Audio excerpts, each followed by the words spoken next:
Greetings, what is up, and a very warm welcome to that channel. The sun is shining and the magpie is casting. Coming to you right now with a live. Wait, this is not live. With a replay ladder match. The map is going to be Taidan Passage, and our players are going to be... I was hoping it was going to load in then. Okay, here we go. And our players are going to be spawning in the south, playing as the black and white Soban forces. It is going to be none other than Sparrow. And... spawning in the north, playing as the black? That looks pretty black. Coalition forces. It's going to be Garmilator! So, yay, we've actually got a rematch. This is another replay taken from the replay pack sent in by Sparrow, so thank you very much, Sparrow, for that. Going to give us a useful look and some insight, perhaps, into how to play Soban here. And also another... well, it's actually quite nice, because this is the same map that we had these two players on last time, so... quite a cool rematch that hopefully we have here. Looks like Sparrow going to be tasking his base runner with moving out onto the map, and similarly Garmilator going to be moving his out onto the map as well. Sparrow going to be going for support cruiser nice and early here. Is that support cruiser? Wow, that's support cruiser after just one salvager. So this is a pretty early support cruiser to be sure. Garmilator here looks like he's gone for... so yeah, that's four salvagers. Then he'll be going for... wow. That is... so he's done 4 salvages. He's going to do 5? Is he going to do 6 and then support cruiser? I suppose that is technically the most efficient way of doing it, because that way you have these two sites saturated and then the support cruiser is adding a ton of value. Notice how, in contrast to when Garmilator was playing against the Gaussian forces of Sparrow, he's actually going to move the base runner out onto the map. He feels a lot more secure. Of course, Soban forces can't move out on the map with their production cruisers and apply pressure in quite the same way in the early game. Not to say that they can't apply pressure in the early game, of course. LAVs are a hell of a unit. Garmilator definitely feels happy enough to come out onto the map for now with his base runner. Sparrow going to be joining him. Looks like Sparrow's going to push his carrier forwards to this second mining location, leaves the support cruiser back at the original location. Probably we're going to have a support cruiser coming here out of Garmilator soon-ish. Up to 3 LAVs from him though, so he is investing in some military units before he gets that support cruiser. Let's take a look at the resources here. We can... yes, it looks like Garmilator probably going to be stacking for that support cruiser momentarily. No, actually, going to get a logistics module first. Oh, well, he probably needs the supply.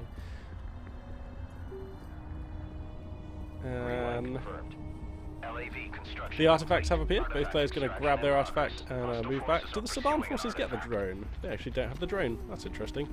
Oh, I mean the probe. So Garmilator here going to have the benefit of scouting information as he comes on across. Going to see the carrier, and by its positioning he'll know that there's a support cruiser already out. So Garmilator comprehends at this moment that he actually has a much superior military position with a slightly inferior economic position because he doesn't have his support cruiser. Going to leverage that knowledge pretty much straight away and apply his LAVs to his opponent's base runner.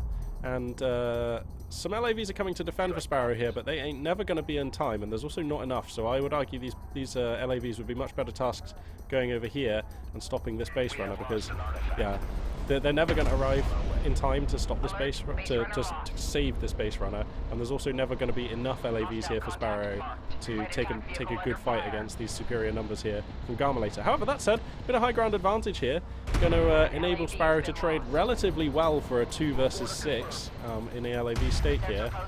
Arm logistics module also going to be able to chip in for a little bit of damage here. Boom, as you hear Garmilator secure his first artifact. And this is looking a bit rough. Okay, here come the AAVs out from Sparrow. Didn't keep an eye on my attack, but guess what? He's got AAVs, and that is going to, combine with the ALMs, push back these LAVs for now.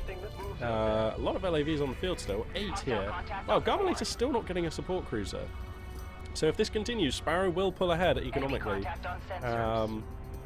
So that is interesting to know. Okay, Sparrow grabbing a second support cruiser. Okay, massive divergence between these two builds now, as Sparrow looking to play a much more macro-oriented style than what we've seen from his Gaussian play. Going to be going up to the 3 mining locations at a pretty early juncture here, and he should be okay to hold. He's got AAV tech, he has the power of the arm logistics modules.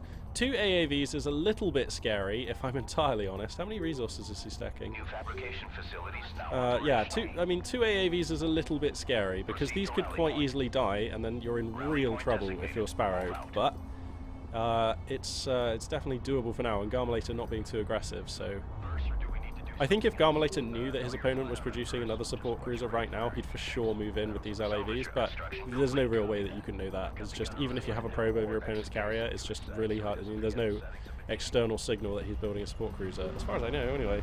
If somebody corrects me, then that'll be awesome, but I don't think there is anyway. Anyway.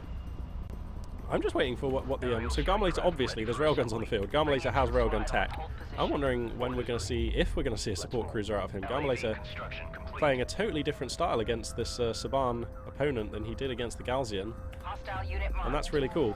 Interestingly, I spoke to Garmilator very briefly on the Discord group, which if any of you are not members of the Discord group and are fans of Homeworld Deserts of Correct, definitely get on the Discord group. It's a fantastic little community, great for finding games and exchanging tips and strategies, replays, advice, everything. It's really cool. Anyway, Garmilator said that he came from a load of other RTSs, including notably StarCraft 2, and some of the principles he learned in StarCraft 2, particularly counting unit losses, apply in this game massively. And if you look at the last game on the channel between him and Sparrow, you can see counting unit losses, how important that was for Garmilator and judging his position in the game and when to close it out. Anyway, Garmilator here going to be moving out onto the aggressive, has 4 railguns in nice positions, got a good number of LAVs, going to start picking away at these ALMs. That is annoying for our Soban player here. Sparrow going to have to replace those. Of course, those are his unit cap.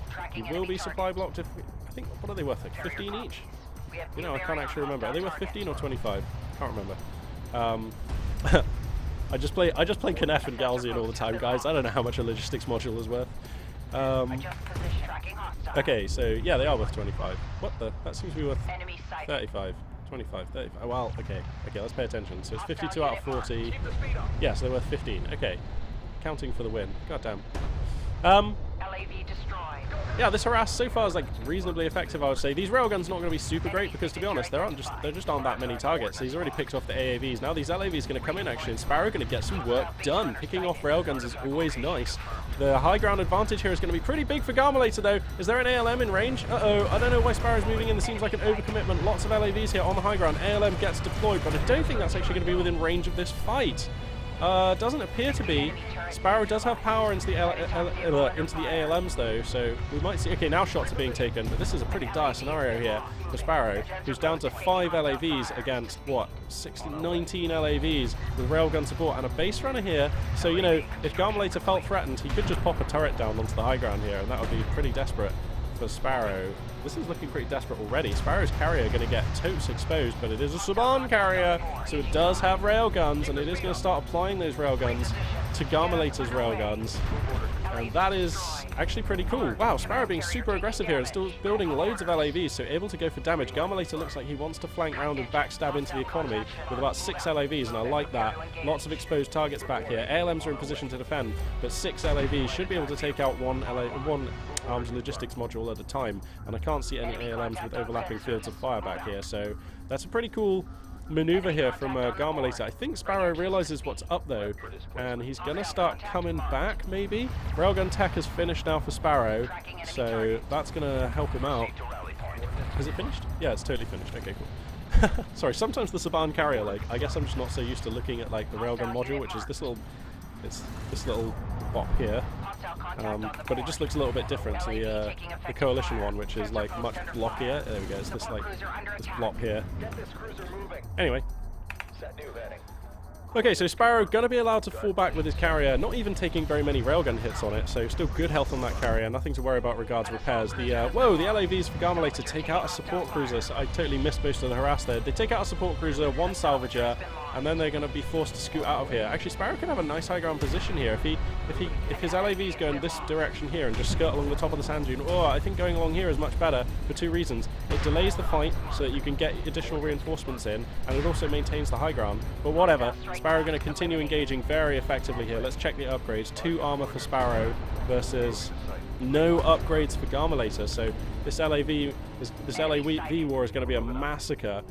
And Sparrow should replace that support cruiser. As long as he replaces that support cruiser pretty quick, then that's actually kind of okay for Sparrow, because, okay, it's dire. Losing a support cruiser really hurts, but losing that many LAVs, that was pretty good there for Sparrow. So, on the whole, an interesting exchange there, and we're going to have to see how that impacts the game moving forward. Losing a support cruiser and 1 salvager for all of those LAVs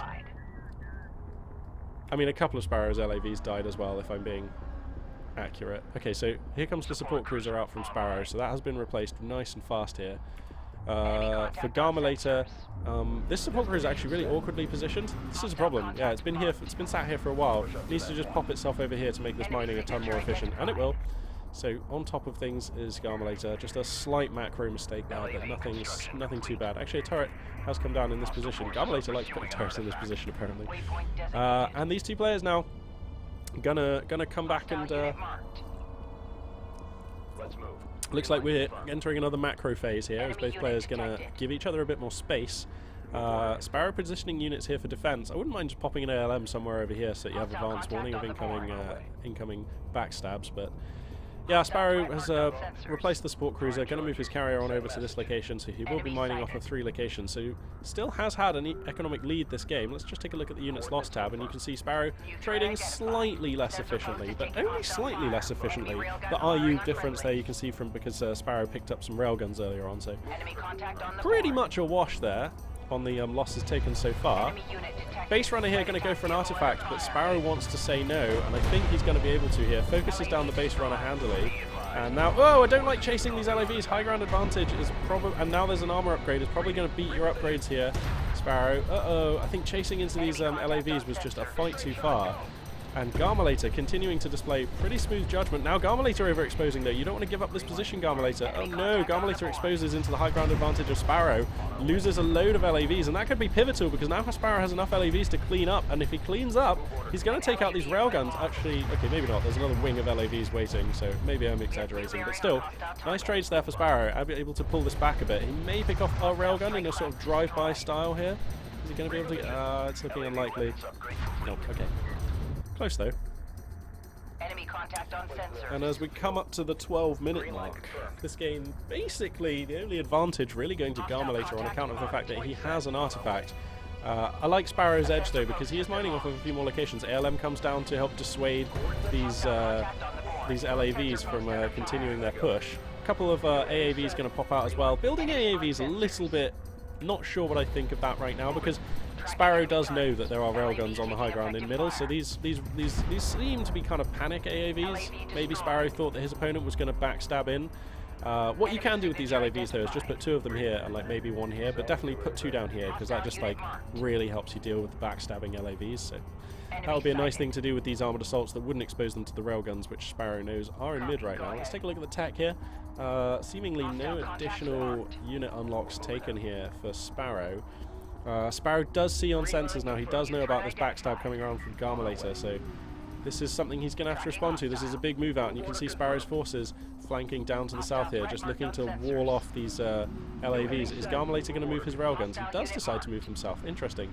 I think if I'm Garmilator and I want to move these railguns, I don't like moving them down here. What I like is moving them to here, because this is like another high ground spine. So you move them here, and then you can snake them up and down this spine, and use that as your kind of firing axis. But they'll probably be okay, and it's not like there's not a lot of support here. I mean, there's tons of LAVs. Enemy signature identified. Is Sparrow gonna get railguns? Does he already have railguns? I'm so bad at this. He's already got railguns. I'm sorry, Grayson. And he's getting his second attack upgrade now for these LAVs, so that's pretty spicy. Let's just check the ones for Garmilator. Still only 2 armor, and that's an air unit. What do we got here? Is that a gunship? It's a gunship! Oh, hey, we got a fun ship out on the field. Yeah! Oh, let's just listen. Hostile threat marked on sensors. Oh no, it gets totally shot down. Another gunship out here though for Sparrow. Wow, the AA on these support cruisers is real. Where is that AA coming from? Oh, sorry, I take it back. It's coming from the LAVs. Wow, of course it's coming from the LAVs. Duh. Forgot they could shoot up for a second there. Okay, wow, so Sparrow loses 2 gunships for a railgun and a ton of damage on these LAVs. So if Sparrow takes an LAV fight in the... Oh, he doesn't have the numbers for it. I was going to say, if Sparrow was going to back up this gunship damage with a wave of LAVs, like, these LAVs would have just evaporated. As it is, they're going to be able to heal. The carrier rolls on into town, has 3 blips into repair beams, so going to be able to repair the damage on these LAVs pretty quickly here. And now this is a tense position because Garmilator has a powerful position here. He's further into the middle of the map. He's got more railguns. He's up and amongst the artifacts if he wants to start grabbing them. He doesn't have a base runner right now, but he could. You know, this is a powerful position to occupy. He has LAV superiority based on numbers, but that will melt away if he doesn't get his upgrades because Sparrow leads by 2 upgrades on his LAVs. So closer than it looks in the LAV stakes right now. Sparrow is building tons and tons of LAVs. I wish this production tab would kind of like, you know, work. And Garmilator just chipping in for what damage he can get done, brings an LAV forward, gets line of sight on this ALM, uses the railguns here to ping it down. Not being super accurate, these railguns here. But there we go, he's going to get them. The 3 armoured assaults, I like them in this position. This is a great position for them. There's nothing productive these armoured assault vehicles can really do in this fight. There's just too many railguns. The LAVs here for Sparrow are going to come in, and with 2 attack upgrades, he's going to pick up 1 railgun, and a second, could get a 3rd, and probably a 4th if he goes for this wounded one. Is the target fire there? Gets a 5th, gets a 6th. Nice trading here for Sparrow. High ground advantage, and this many LAVs are looking pretty sweet. But does he decide to stay and take an LAV fight? I'm not sure I like it if he does. If he had an ALM to fall back to, this would be really cool. If he pops an ALM to like here, this is really cool. As it is though, he's going to hemorrhage so many of his LAVs. What are the upgrades like for Garmilator now? Sparrow still leads by 2 upgrades, so this is okay. Reinforcement's going to come in for Sparrow, and Sparrow's going to hold his ground up here, which is kind of reasonable. Now that the railguns are gone, these AAVs can actually have value in this fight, so they're going to come back in. Railguns desperately being rebuilt though by Garmilator. Sparrow building strike fighters. And both these 2 players trading blows here. Again, coming out about even, I would say. I mean, that last fight was a nice engage for Sparrow. Let's take a look at the units lost tab here. Sparrow should have a bit of a lead now. Behind in CUs, but actually, Sparrow does not have a lead. Oh yeah, because he lost these gunships, didn't he? That'll be that. Well, anyway, and this is possibly an overcommitment here from Sparrow. This is not enough LAVs to really get much done. This turret is going to start eating into these AAVs. The return fire comes down. The AAV is going to take out this turret, but Sparrow's position here is super tenuous. I actually think Garmilator just has like the slightly safer position with the railguns and the LAVs, but Sparrow's AAV is going to sledge on in to this 3rd mining location, and this is great. He's actually going to find some salvage kills here, and that's really nice. The railgun's not in position, won't be in position for another few seconds as they desperately try and scramble up over this sand dune here. It means that the AAV's in a reasonable position to take a fight, and they're even going to hose down some of these LAVs. They will get taken out, but this was... I don't know, he traded 3 AAVs for a turret, a salvager, and like 2 LAVs. Nah, that's touch and go. I'm not sure how useful that is. Whoa, that's 9 strike fighters? Oh my goodness. Going straight for the LAVs as well. That is a lot of Air Force. Man, I didn't realize Sparrow was up to 9 strike fighters. Garmilator has researched missile ships and is desperately putting them out. But if Sparrow takes out all these LAVs and then moves in with a wall of LAVs of his own, is that the plan here? He is building LAVs, then he can just come in and take out the railguns for free, and then things look really bad for Garmilator if that's the case. Oh no! Uh-oh, I don't know about this. Okay, the missile ship comes out now. Is Sparrow going to get his air forces out in a timely manner? Is it going to be double missile ship? It is double missile ship, so this is a real threat. Sparrow has to get out. Nuke! That's a nuke coming out of the carrier of Garmilator. He wants the 3rd mining location, and he gets it. Or rather, the 1st mining location, whatever. Salvagers and a strike cruiser, support cruiser, going down to the cruise missile of Garmilator. Sweet plays. Any game where I get to see a cruise missile / nuke. Always cool. And with that, I don't know. That puts Garmilator in a really good position here. So 2 minutes is the cooldown on the nuke, if I recall. Yeah, 2 minutes is the cooldown on the nuke. So Garmilator in a nice position with his carrier here. And, you know, the next nuke could just fall here, and that makes life really tough for Sparrow. So this is an interesting game, to be sure. Sparrow's still with 7 strike fighters. Last 3 of them are just rearming now. And then they'll be ready for another go. Gunship also going to come out onto the field, looking for a bit of rear field harass, but missile ship's in a good position, and that's going to be a kill on the gunship. Unlucky there for Sparrow, that last missile just coming through. Ba-doom as the wreck of that gunship spins down into the desert. Yeah, going to be a nice pick-off there for Garmilator. Touch unlucky for Sparrow, I feel, that last missile just connecting onto his gunship. But this game's still alive. Definitely still alive. Let's check the tech here. Power reserve 4. Woo! Woo! Sparrow's been going heavy into the power reserves. We might get to see the Soban carrier in a full-on engagement, wrecking stuff with its railguns, and that'll be exciting. Does it have range as a system? Range, weapons... Yeah, okay, range, weapons, and armor are the system he'll want to power up for a fight like that. We'll see how he judges to balance it. I'm not actually very experienced at playing Soban at all, so I don't really know you know, exactly how best to leverage their carrier in a fight. But it'll be very interesting to see it, that's for sure. Okay, so this location gets taken out by Sparrow's overwhelming LAV superiority here. Okay, upgrades are now even, but the numbers, of course, massively favouring Sparrow as he goes for a turbo boost to get in on top of this support cruiser. He really wants to kill. Mortars coming down off the missile ships, but it won't be enough. The nuke is ready to use again now for Garmilator, so keep your eyes peeled for that. He may decide to fire the nuke off at another mining location. Support cruiser does go down, so the economy of both players in the dumps right now, as this LAV run by just scoring so much damage, man. I swear, Strikecraft are just like, yeah, the first unit you can build, and for my money, which is just my favourite unit for both factions, the Strikecraft are just so cool. You can get so much work done with them.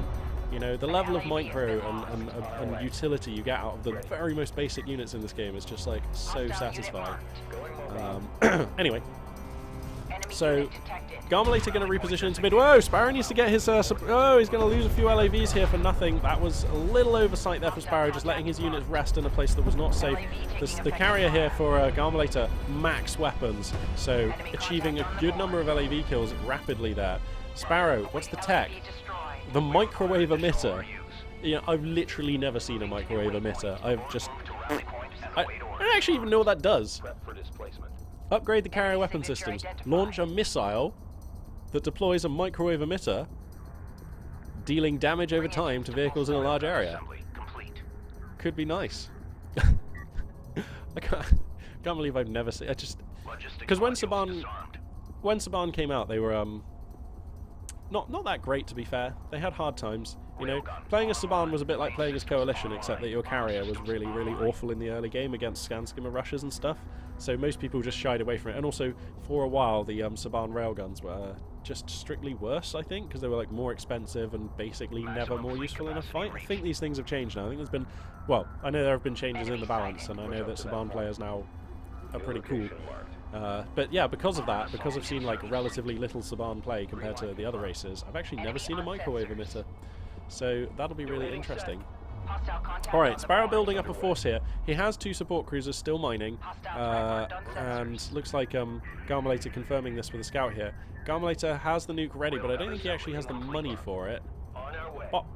Yeah, no money for that right now, and mining off of like 1.5 locations. Sparrow here with a nice army. When you factor in the fact that his carrier has the railguns, let's check his power levels. So he's in 2 range, 3 weapons, 1 ALMs, 1 defense, 1 active armor. And now look, the railguns here. This is a big battery of Soban railguns, tons of slugs coming out, and the carrier as well going to be chalking some rounds in as I switch to the full screen cinematic view here, and you can see the Garmilator's super flustered here. His carrier is totally exposed. Whoa, he needs to get this carrier out of here.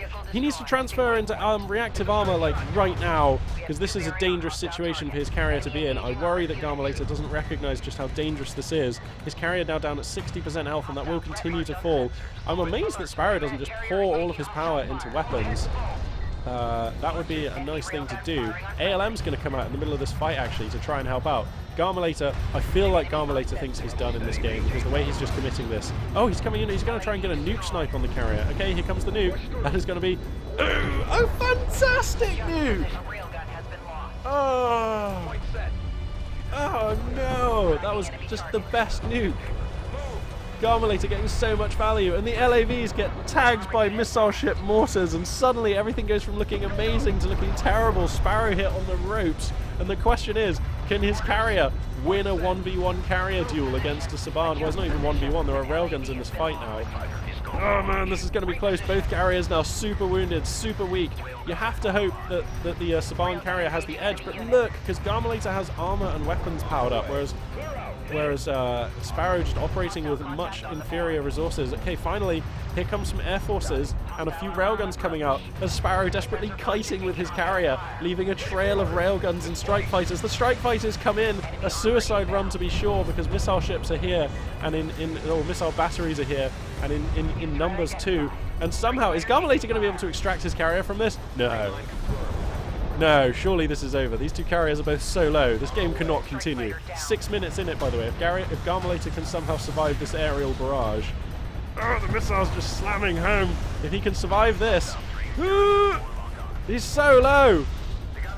A couple of railguns even find his carrier, but this carrier is alive.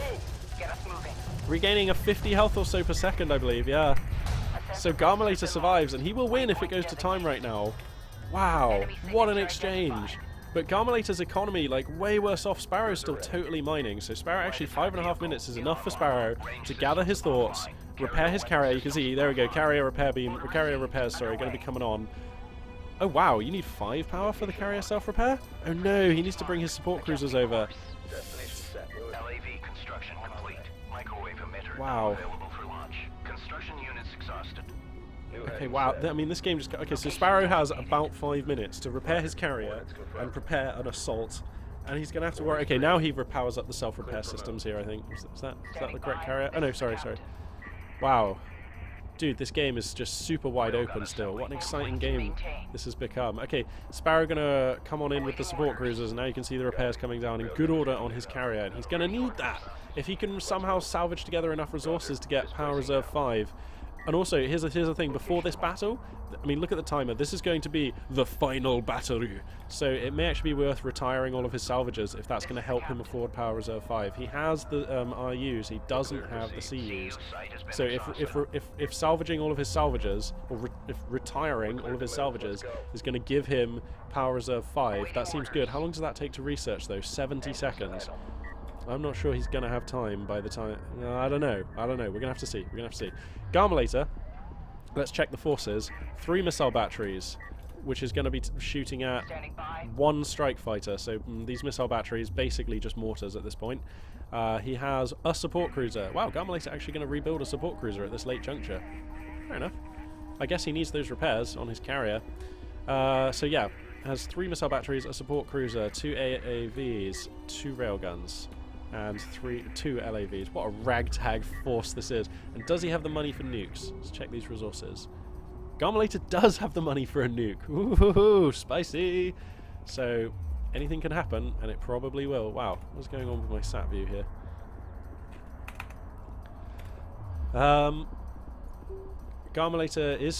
Sparrow is saving money though. And he goes for Power Reserve 5, which I like. It's going to take him 70 seconds, but this fight isn't going to take more than 1.5 minutes, so he knows he has time. He knows he has time to prepare. He's got 5 railguns, I'm sorry, 2 support cruisers, and that's super important. He has more support cruisers, because these support cruisers are going to be used in the fight here to repair the carrier. So those are basically healers for the carrier. Has superior amounts of LAVs, so it looks to me like this is a fight Sparrow should totally win, unless... the one ace in the hole that Garmilator has is that nuke. If he can find a hit with the nuke. Garmilator up to 3 railguns now.